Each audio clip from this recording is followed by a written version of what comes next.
우리에게 주시는 하나님의 말씀은 구약성경 요엘 2장 12절에서 17절입니다.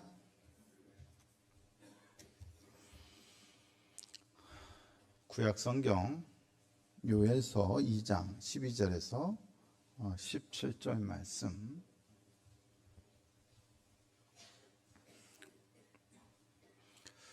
우리 다 같이 말씀을 함께 봉독하도록 하겠습니다. 함께 읽겠습니다.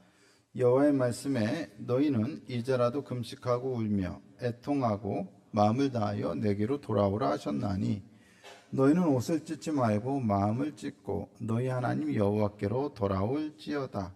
그는 은혜로우시며 자비로우시며 노하기를 더디하시며 인애가 크시사 뜻을 돌이켜 재앙을 내리지 아니하시나니 주께서 혹시 마음과 뜻을 돌이키시고 그 뒤에 복을 내리사 너희 하나님 여호와께 소제와 전제를 드리게 하지 아니하실는지 누가 알겠느냐.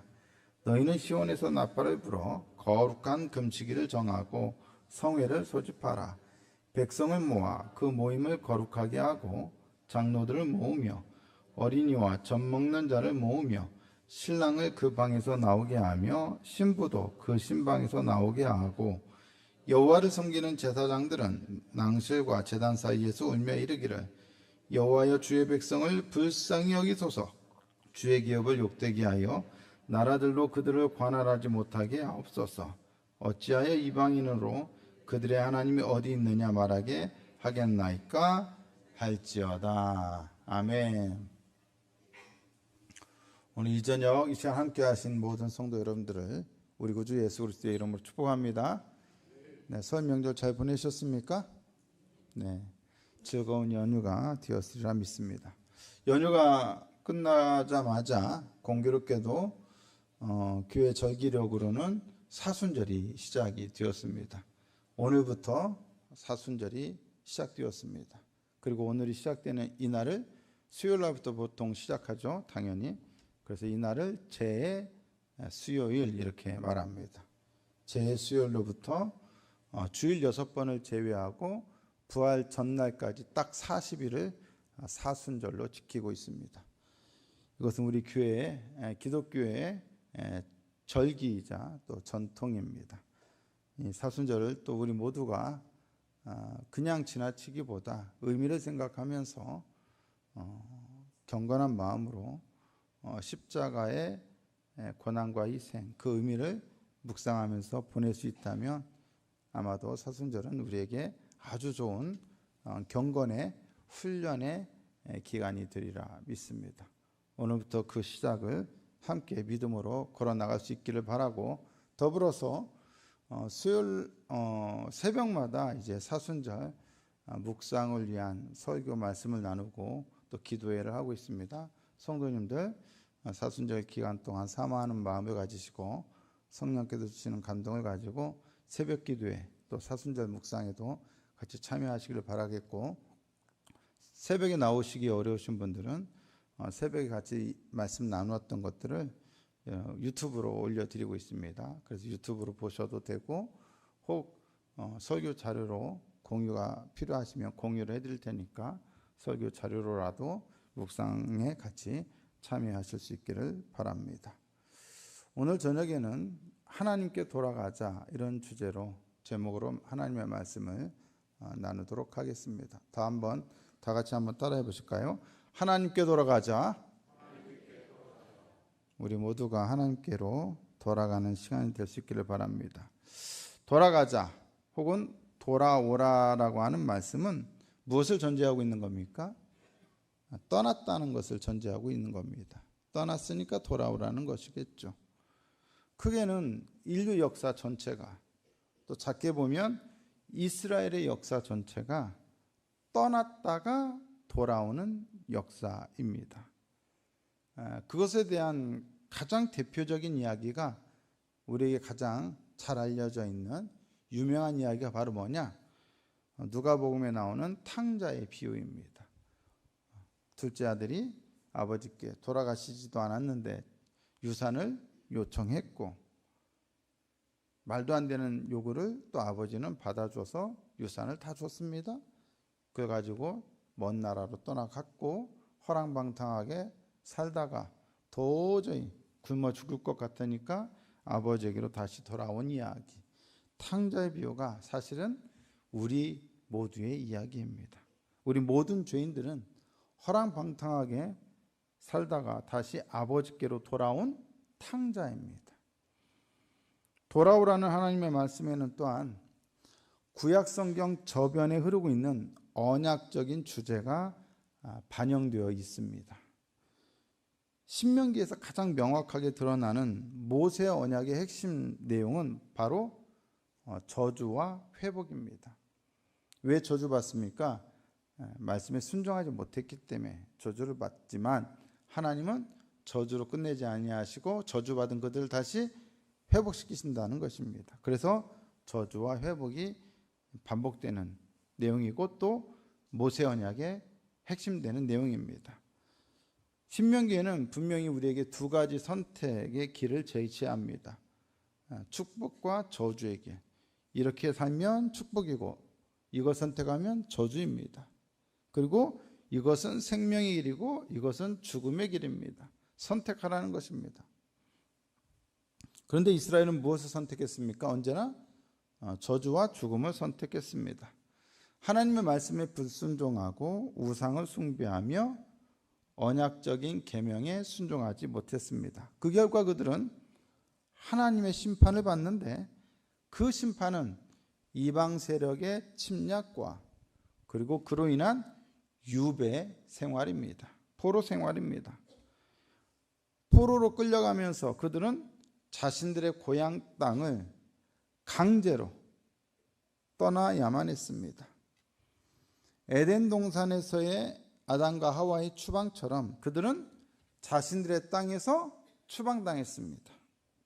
하지만 감사하게도 하나님은 심판과 저주로 인해 거의 멸절해가는 이스라엘을 회복시키시는 놀라운 일을 이루십니다. 그리고 그 회복은 탕자의 비유에서 말해주는 것처럼 아버지의 전적인 자비와 긍휼로 인한 것입니다. 우리가 이뻐서 우리가 잘해서가 아니라 아버지의 전적인 자비와 긍휼입니다. 요에서 역시 이러한 저주와 회복의 주제를 잘 반영해 주고 있습니다.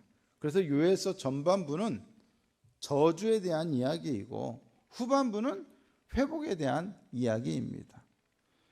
그 회복에 대한 내용 중에 우리에게 가장 유명한 내용이 요에서 하면 유명한 내용이 뭡니까? 바로 만민에게 하나님의 영을 부어주리라고 예언한 요에서 2장 28절에서 29절의 말씀입니다. 한번 보실까요? 그 후에 내가 내 영을 만민에게 부어주리니 너희 자녀들이 장래일을 말할 것이며 너희 늙은이는 꿈을 꾸며 너희 젊은이는 이상을 볼 것이며 그때 내가 또 내 영을 남종과 여종에게 부어줄 것이며. 돌아오라는 말씀에 순종할 때 우리가 상상하지도 못했던 회복을 누리게 될 것이라고 요에서 후반부는 우리에게 말씀해 주고 있습니다. 돌아오라는 것은 바로 우리에게 그러한 회복을 주시기 위해서 우리에게 주시는 말씀입니다. 말 안 들으면 알아서 해, 이런 의미가 아니라 돌아오기만 해라. 모든 것 다 너희를 위해서 준비해 놨다. 옛날에 그런 우스갯소리 있지 않습니까? 어떤 아이가 자기한테 맞는 팬티가 없어서 그만 팬티가 맞는 게 없어서 집에 가출했다는 거 아닙니까? 그래서 어머니 아버지가 신문에 광고를 냈다는 거 아닙니까? 아들아 돌아와라, 아빠 팬티 추려놨다. 우리 하나님이 겨우 그 정도로 우리에게 돌아오라 하시겠습니까? 모든 것은 우리가 생각지도 못했던 회복을 이루시고 주시기 위해서 우리에게 돌아오라고 말씀하고 있습니다. 그러면 우리는 지금 우리 예수 믿는 우리들, 이 자리에 이 저녁에 나와서 함께 예배하신 우리들, 예배드리는 우리들은 돌아온 사람들입니까? 아닙니까? 여러분들은 돌아온 사람입니까? 아닙니까? 네, 돌아온 사람들입니까? 네, 항상 돌아오는 사람들이 되기를 축복합니다. 중요한 것은 그럼에도 불구하고 우리는 돌아오라는 말씀을 들어야 하는 사람들입니까? 안 들어도 되는 사람입니까? 네, 그렇죠. 어쩌면 어떤 사람들은 우리는 예수를 믿는 사람들이니까 이미 돌아온 사람들이고 그렇기 때문에 이 말씀은 우리에게 해당되지 않는다고 생각할지도 모르겠습니다. 하지만 그렇다면 유대인들은 어떻습니까? 그들이 비록 심판받고 처벌받는 중에 있다 하더라도 그들이 하나님에 대한 믿음마저 저버렸습니까? 그들이 하나님을 믿지 않습니까? 아닙니다. 처벌 중에 있지만 그들은 여전히 하나님의 백성입니다. 그렇기 때문에 하나님께 돌아오라는 말씀을 듣고 있는 것입니다. 유대인들처럼 우리도 예수를 믿는다 하지만 믿음이 있다 할지라도 마음은 하나님으로부터 얼마든지 멀어져 있을 수 있습니다.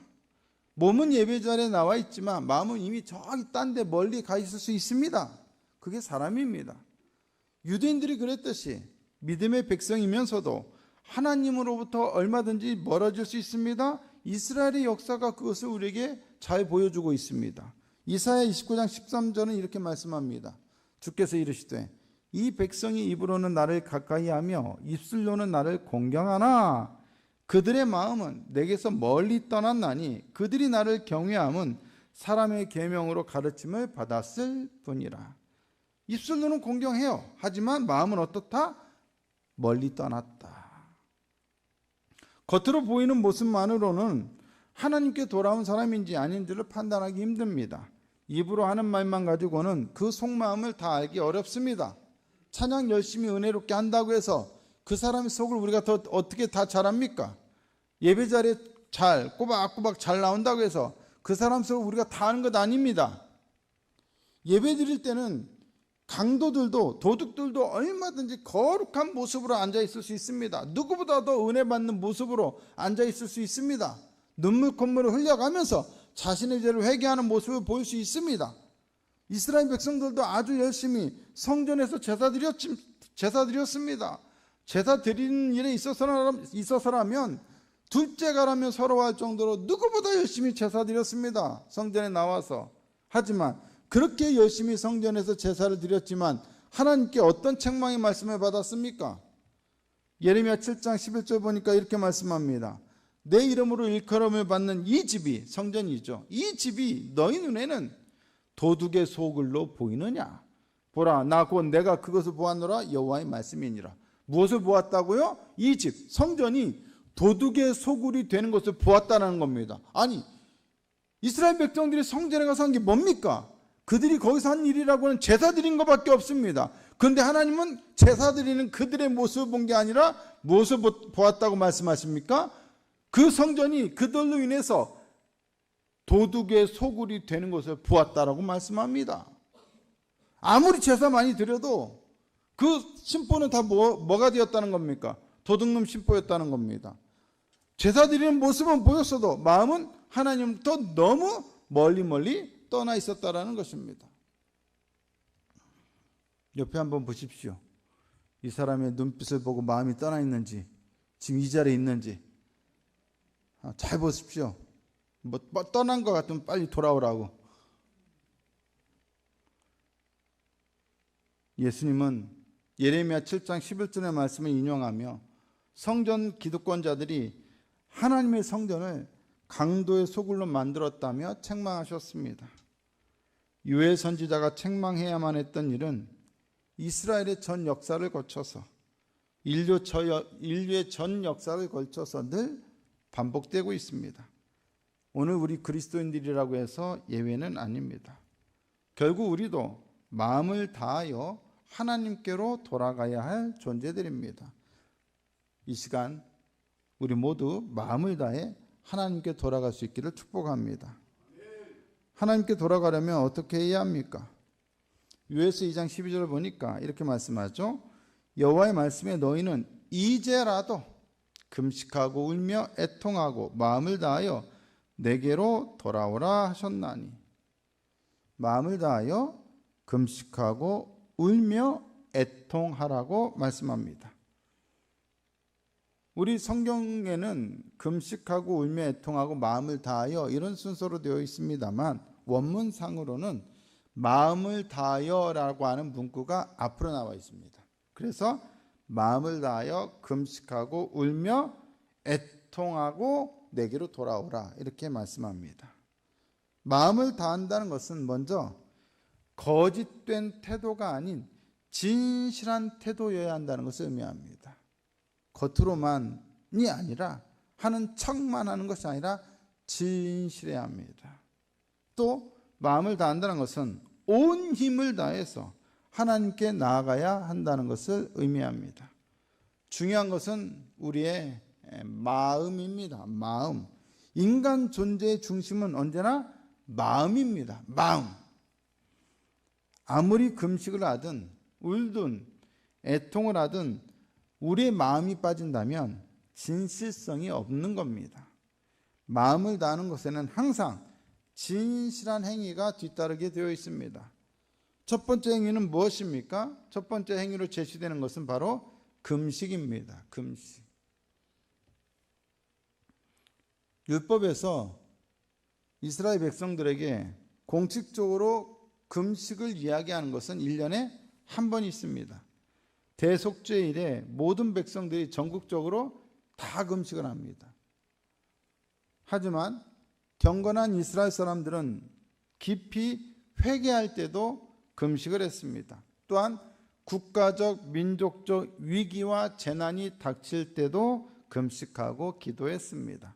그리고 무엇보다 하나님 앞에 회개할 때 금식했습니다. 요나의 선포를 들은 니느웨가 금식하고 회개하자 하나님은 그들을 심판하고자 하셨던 마음을 바꿔서 그들에게 내리고자 하셨던 심판을 거두셨습니다. 이처럼 진실한 금식에는 하나님의 마음을 뒤바꾸는 큰 힘이 있습니다. 사순절에 많은 그리스도인들은 금식을 통해서 하나님께 돌아가고자 하는 자신의 마음을 표현합니다. 또한 주님이 당하신 고난에 금식을 통해서 그러한 방식으로 금식이라고 하는 방식으로 예수님이 당하신 고난에 동참하고자 하는 사람들도 있습니다. 금식은 음식을 거부함으로써 고난을 자처하는 것이고 그것은 오직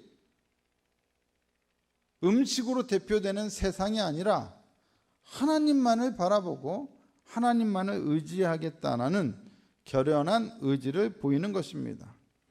요에서 2장 15절에서 16절을 보시면 너희는 시온에서 나팔을 불어 거룩한 금식일을 정하고 성회를 소집하라. 백성을 모아 그 모임을 거룩하게 하고 장로들을 모으며 어린이와 젖 먹는 자를 모으며 신랑을 그 방에서 나오게 하며 신부도 그 신방에서 나오게 하고. 신랑과 신부를 왜 그 방에서 나오게 하라는 것입니까? 지금은 즐거움을 위한 때가 아니라 무슨 때? 금식의 때이기 때문입니다. 금식해야 할 때 신랑 신부가 신혼 즐기겠다고 방 안에 있으면 안 된다는 것입니다. 금식의 날에 금해야 할 것은 단지 음식만이 아닙니다. 요즘은 무엇을 금해야 하겠습니까? 지나친 오락과 지나친 TV 시청, 지나친 스마트폰 사용 등을 금하거나 절제해야 합니다. 요즘 사람들이 무엇을 끊기가 어렵습니까? 스마트폰 끊기가 어렵습니다. 손에서 조금이라도 여러분 스마트폰이 떨어져 있으면 불안합니까? 안 불안합니까? 불안합니까? 안 불안합니까? 뭡니까? 많은 사람들이 스마트폰을 잠시라도 손에서 떨어뜨려 놓으면 불안해해요. 그만큼 우리가 뭡니까? 중독되어 있다는 얘기입니다. 물론 스마트폰이 없으면 업무도 안 되고 일도 안 됩니다. 그건 사실입니다. 하지만 그럼에도 불구하고 우리가 지나치게 빠져 있다는 것만은 부정할 수 없는 사실입니다. 업무와 일 때문에만 보는 게 아니라 그냥 오락과 재미를 위해서 보는 경우가, 이용하는 경우가 참 많습니다. 우리는 보통 이런 사순절이나 고난주간이 되면 금식을 많이 합니다. 물만 마시고 음식을 먹지 않습니다. 그것만으로도 우리는 참 큰일을 하는 겁니다. 근데 제가 예전에 신대원 다니던 시절에 지도 교수님한테 들었는데 강의 시간에 그런 말을 합니다. 우리는 금식을 하는데 독일 대학생들은 이 사순절이나 고난주간이 되면 초콜릿을 끊는다는 겁니다. 초콜릿. 뭐 초콜릿 끊는 게 뭐가 그렇게 대단해? 우린 초콜릿 평상시에 먹지도 않는데 하고 우리는 대수롭지 않게 생각할 수 있지만 이게 그들에게는 굉장히 크다는 겁니다. 왜 그런가 하면 이 대학생 정도 되면 공부하느라고 시간을 굉장히 많이 써야 하니까 도서관에 오랜 시간 앉아 있어야 한다는 겁니다. 그런데 시간이 너무 없으니까 밥 먹는 시간까지 줄여가면서 공부를 하는데 그럼 또 배가 허기지지 않습니까? 그래서 주로 독일 대학생들이 뭐를 하냐? 도서관에서 공부할 때 배고프면 초콜릿은 휴대하기가 편하지 않습니까? 그 초콜릿을 먹는다는 겁니다. 그러면서 시간 아껴서 공부를 한다는 겁니다. 그렇게 익숙해져 있는 사람들이에요. 그러니까 초콜릿은 아주 그들에게 있어서는 필수예요, 필수. 그런데 그것을 사순절이나 고난주간 되면 끊는다는 겁니다. 그러니까 그게 뭡니까? 우리에게 금식이나 다름없는 겁니다. 그들로서는 자기에게 가장 필요한 것, 정말 꼭 필요한 것을 끊어버리는 거예요. 금하는 거예요. 절제하는 거예요. 오늘 우리들에게 음식을 금식하는 것 못지않게 우리에게 너무 익숙해 있던 것들, 그렇지만 그것이 마음을 하나님으로부터 우리의 마음을 빼앗기게 만드는 것들이 있어요. 대표적인 것들이 바로 모바일 기기죠. 컴퓨터도 그렇고 태블릿 PC도 그렇고 가장 대표적인 것은 스마트폰이고 또 하나는 뭡니까? 집에 있는 TV입니다. 그냥 그거 보면은 하루 종일 그냥 정신없이 그것만 봅니다. 그러다 보니까 뭘 뺏겨요? 우리의 마음을 뺏기죠. 하나님을 생각하기보다 그냥 세상적인 것, 즐거운 것, 쾌락적인 것만 추구하게 됩니다. 그런데 그것이 우리의 마음을 하나님으로부터 멀어지게 만들 수 있다는 것입니다. 정말 유튜브 보면 별의 별것 영상들이 다 올라옵니다. 나름 좋은 아이디어, 괜찮은 것들, 볼만한 것들도 있습니다만 도무지 이거는 올라오면 안 되는 영상들이라고 생각되는 것도 제법 올라와 있습니다. 무방비로 우리는 다 노출되어 있습니다. 절제해야 합니다. 금식해야 합니다.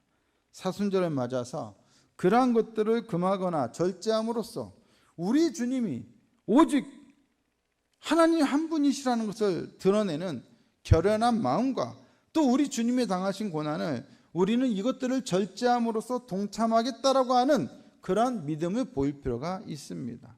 그러므로 우리는 어떻게 돌아가야 합니까? 하나님께 마음을 다하여 먼저 금식함으로써 돌아가야 합니다. 음식을 금식할 수도 있고 스마트폰 같은 것들을 금식하거나 절제하면서 돌아갈 수 있습니다. 두 번째 행위로 제시되는 것은 우는 것입니다. 울매에 해당하는 히브리어는 큰 소리를 내면서 눈물이 펑펑 쏟아지도록 우는 행위를 가리키는 단어입니다. 요셉이 총리가 된 후에 형제들을 만난 뒤에 자신의 감정을 억누를 수가 없어서 자기 방으로 들어가서 방성대곡할 때 이 단어가 사용되었습니다. 히스기야 왕이 하나님으로부터 죽음의 선고를 받은 후에 하나님께 목숨을 구하면서 대성통곡할 때 역시 이 단어가 사용되었습니다. 진실한 눈물 없는 회개는 있을 수 없습니다.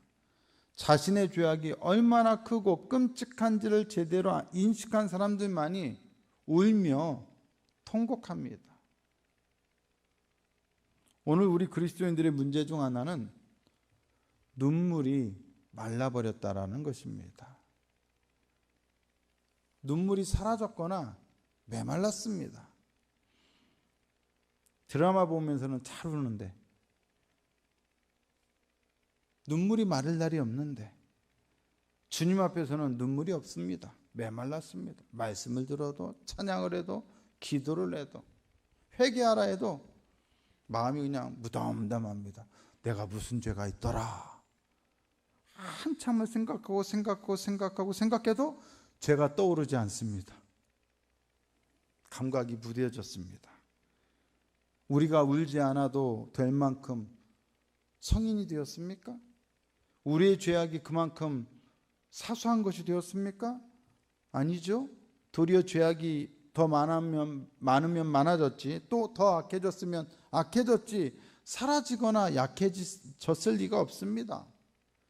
오늘날 우리 신앙과 기도 속에 눈물이 말랐기 때문에, 그만큼의 진정성이 사라졌기 때문에 오늘날 교회와 성도들의 신앙과 영성도 메마르고 나약해졌습니다. 울어야 할 일들이 사라진 것이 아니라 하나님 앞에서 우는 사람들이 사라졌습니다.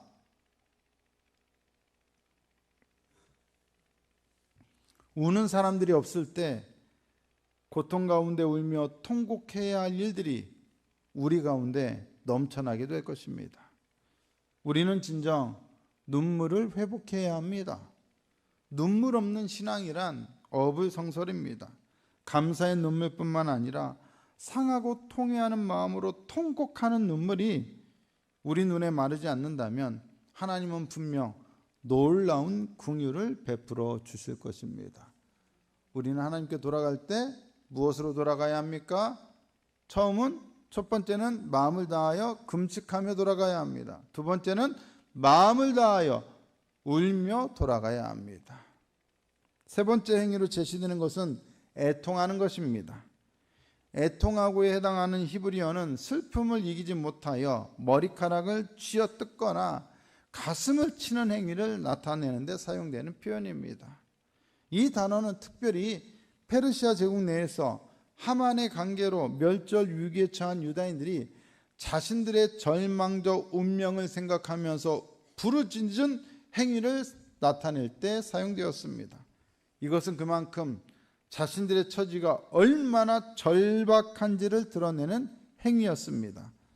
하나님께 돌아간다는 것은 단지 내가 조금 잘못했던 것들을 내가 반성하고 내 마음을 살짝 비틀어서 돌리는 것을 의미하는 것이 아닙니다. 그것은 하나님으로부터 떠나온 우리 처지가 그만큼 절박한 상태에 빠져 있다는 것을 깨닫고 절체절명의 위기 속에서 살기 위해서 표출하는 행위입니다. 하나님으로부터 떠나온 것은 가벼운 불장난 같은 것이 아닙니다. 그것은 우리의 파멸과 저주와 영원한 심판을 의미합니다. 그런 운명에서 벗어나게 해달라는 것을 어찌 가볍게 웃으면서 할 수 있겠습니까? 가슴을 치며 머리를 쥐어뜯으며 하나님 앞에 애통하면서 할 수밖에 없는 것입니다. 그러므로 우리가 하나님께 돌아가려면 애통하며 돌아가야 합니다. 마음을 다하여 금식하고 울며 애통함으로써 우리는 하나님께 돌아가는 그런 믿음의 백성들이 되어야 할 줄로 믿습니다. 오늘은 재수요일입니다. 재수요일이라고 하는 것은 전년도 종려주일에 사용했던 종려나무 가지를 태워서 그 재를 이마에 바르며 너는 흙이니 흙으로 돌아갈 것이니라 라고 선포하는 것에서 유래했습니다. 재는 영어로 애시죠. 애시, 재. 다 타고 남은 재의 수요일입니다. 이렇게 하는 것은 마음을 찢는 참회와 인간 존재의 유한함을 표현하기 위한 것이었습니다. 인간이란 결국 재로, 한 줌의 재로 돌아가는 겁니다. 그리고 재는 무엇을 상징합니까? 회개를 상징합니다. 재와 티끌 가운데 회개하나이다. 회개하는 사람은, 또 슬픈 일을 당한 사람은 재와 티끌을 뒤집어 쓰면서 슬퍼하고 회개합니다.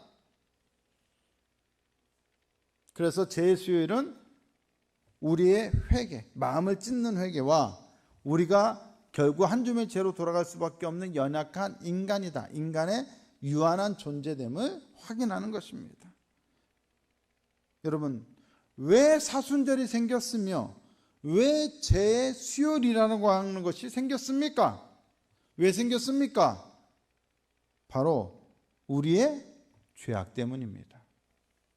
우리의 죄악의 실상이 바로 죄의 수혈과 사순절로 드러나고 있는데도 마음을 다해 금식하고 울며 애통하며 하나님께 돌아갈 생각을 하지 않는다는 것은 십자가의 고난과 희생을 아무런 생각 없이 받아들이고 있다는 것을 의미합니다. 죄의 수혈을 맞아 우리는 하나님께 돌아가기 위해 우리의 마음을 찢어야 합니다. 요에스 2장 13절 전반부에 이렇게 말씀합니다. 너희는 옷을 찢지 말고 마음을 찢고 너희 하나님 여호와께로 돌아올지어다.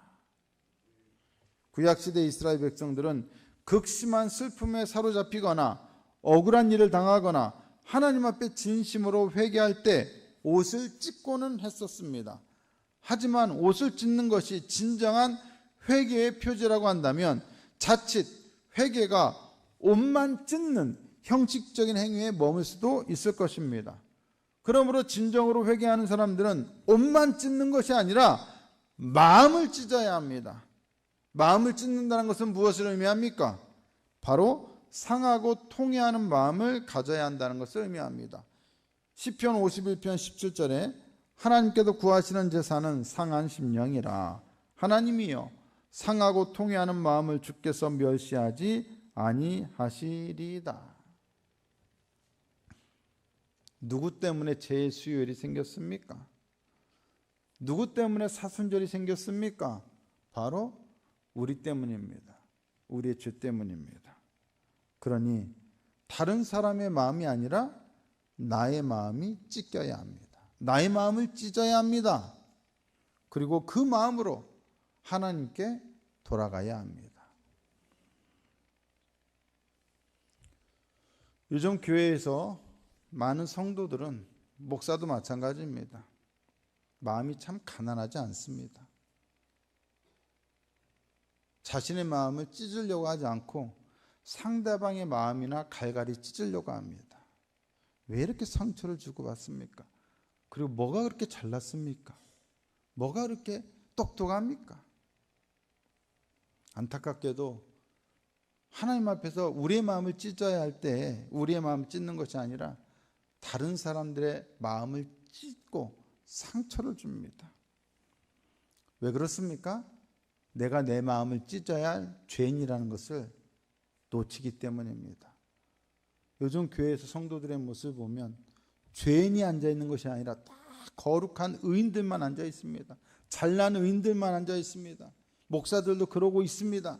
그러니 거기에 무슨 회개에 대한 메시지가 있을 것이며, 거기에 무슨 눈물이 있을 것이며, 거기에 무슨 참회가 있고 통회하는 마음, 상한 마음이 있겠습니까? 다 잘난 인간들이 잘난 방식으로 어떻게 해야 더 잘나게 살아가고, 어떻게 해야 더 세상에서 성공하고, 어떻게 해야 하나님 앞에서 더욱더 의로워질까, 이것만 얘기하고 있습니다. 십자가는 우리의 의의 완성을 보증해 주는 게 아니라 우리가 얼마만큼 큰 죄인인가를 확실하게 보여주는 하나님의 메시지입니다. 그럼에도 불구하고 너를 사랑했다는 것이지, 그래서 너가 의인이야라를 말해주는 것이 결코 아니라는 것입니다.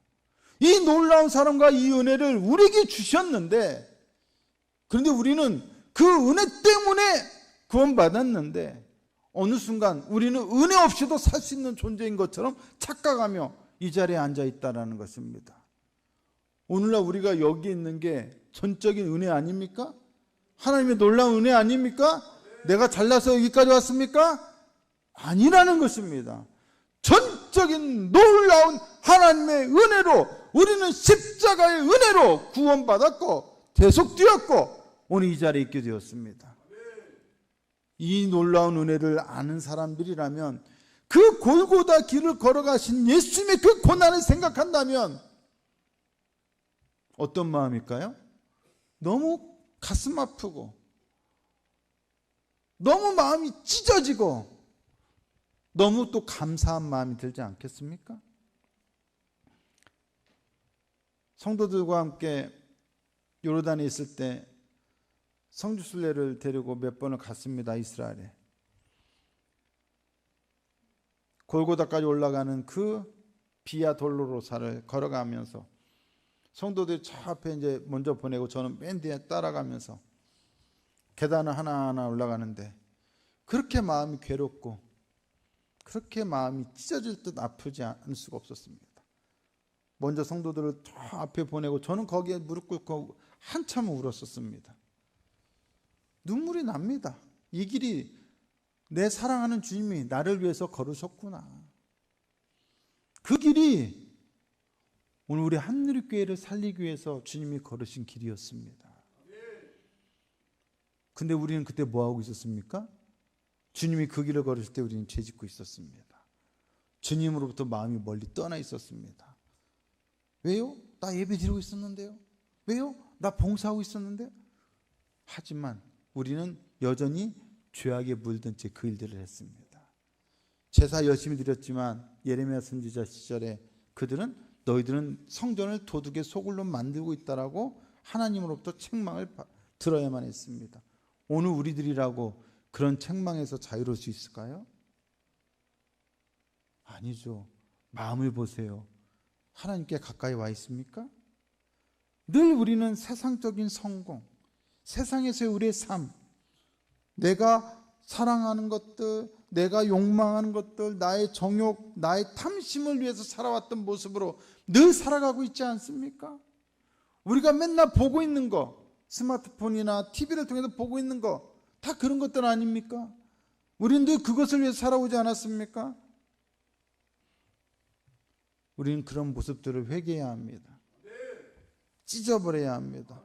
내가 참으로 이런 무가치하고 이 죄와 같은 것들, 한 줌의 죄로 돌아갈 것 때문에 내가 예수님을 십자가에 못 박게 만들었구나. 나의 죄 때문에. 이 사실을 깨달아야 합니다. 내 이 입에서 나오는 말 한마디가 다른 사람들의 마음을 후벼파고 예수님의 마음을 상하게 했던 그 잘못된 말 한마디였다라는 거, 그런 사실들을 우리는 인정하고 회개해야 합니다. 우리의 눈빛, 언행, 모든 것들이 사실은 하나님의 마음을 얼마나 마음 아프게 했습니까? 하나님의 마음이 찢어졌습니다. 그 마음을 찢게 했던 장본인이 바로 다름 아닌 저와 여러분입니다. 우리입니다. 그러므로 이제 지금까지 예수님을 믿는다 하면서도 주님을 외면하면서 살아왔던 우리의 마음을 찢고 하나님께로 돌아가야 합니다. 이것이 바로 죄의 수요일을 맞아 우리가 취해야 할 우리의 모습입니다. 마음을 다하여, 그리고 마음을 찢고 하나님께 돌아가는 저와 여러분 모두가 될 수 있기를 예수님의 이름으로 축복합니다. 이 시간 우리 함께 찬양하고 또 함께 주어진 기도점을 가지고 기도하겠습니다. 특별히 오늘은 사순절이 시작되는 제수요일입니다. 이날 더욱더 우리의 모습을 하나님 앞에 내려놓고 더욱더 회개하는 모습으로, 마음을 다하여 진정한 모습으로, 또 마음을 찢는 모습으로 주님께 나아갈 수 있는 시간이 될 수 있기를 바라고, 그런 마음으로 간절하게 하나님 앞에 기도하며 나아가는 우리 모두가 될 수 있기를 바랍니다.